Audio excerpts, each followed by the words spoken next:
இன்றைக்கி ஆகஸ்ட் 15 எல்லாருக்கும் independence day. ஹாப்பின்னு சொல்ல முடியாது, ஏன்னா கொல்கட்டாவில் நடந்த அந்த இன்சிடெண்ட்டுக்கு அப்புறமா மாற்றம் ஒன்றே மாறாததுன்னு சொல்கிறத மாற்றணுன்றது தான் நம்மளுடைய ஆசையாக இருக்குது. மார்னிங் கடைக்கு போயிட்டு அந்த ஒர்க்லாம் முடிச்சுட்டு வீட்டுக்கும் ஷிஃப்ட் பண்ணியாச்சு எல்லாத்தையும்.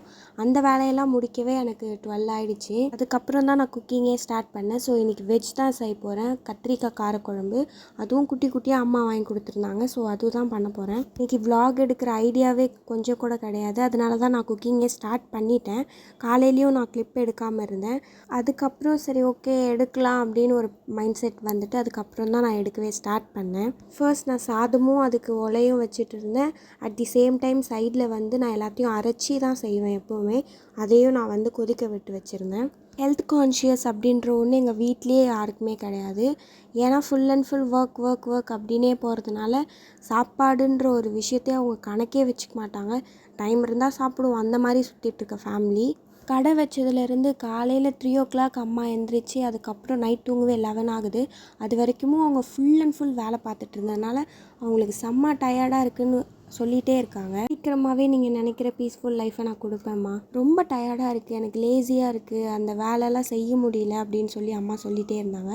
ஸோ அவங்களுக்காக இனிமேல் டெய்லி முடிஞ்ச அளவுக்கு ஏதாவது ஒரு ஜூஸ் போட்டு வச்சிடலாம், நமக்கும் அது ஹெல்த்தி தானே அப்படின்னு சொல்லிட்டு நான் பிளான் பண்ணி இன்னிலேருந்தே ஸ்டார்ட் பண்ணுவோம் அப்படின்னு சொல்லிட்டு நான் இன்றைக்கி கேரட் ஜூஸ் தான் செய்ய போகிறேன். குக்கிங்கும் நான் சைட் பை சைட் பண்ணிவிட்டு அந்த கேரட்டும் நான் சாப் பண்ணிவிட்டு, அப்புறம் என்ன பிரச்சனைனா இப்போ கடை வச்சுருக்கிறதுனால எல்லா திங்ஸையும் கொண்டு போய் பாட்டி வீட்டில் தான் நாங்கள் வச்சுட்டோம்.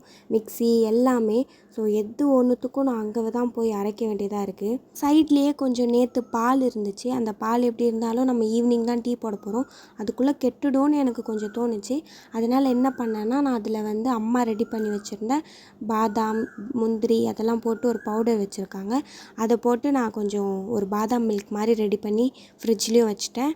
ஜூஸையும் நான் ரெடி பண்ணி ஃப்ரிட்ஜில் வச்சுட்டேன். ஒரு 4 o'clock 5 o'clock போல் எடுத்து குடிக்கலாம் அப்படின்னு சொல்லிட்டு. குழம்பு ரொம்ப சூப்பராக வந்துட்டு இருந்துச்சு. ஏன்னா பார்க்கும்போது அதோட டெக்ஸ்சர் கொஞ்சம் நல்லா வர மாதிரி இருந்துச்சு. உண்மைக்குமே ரொம்ப டேஸ்ட்டாக இருந்துச்சு. நான் ரொம்ப கெட்டியாக செஞ்சுருந்தேன், அதனால் எனக்கு ரொம்ப பிடிச்சிருந்துச்சு. எனக்கு எவ்வளோ டிசைனாக தட்டு கொடுத்தாலுமே நான் கிண்ணத்தில் தான் போட்டு சாப்பிடுவேன். இந்த vlog பிடிச்சிருந்தா like, share and subscribe for more. Tata.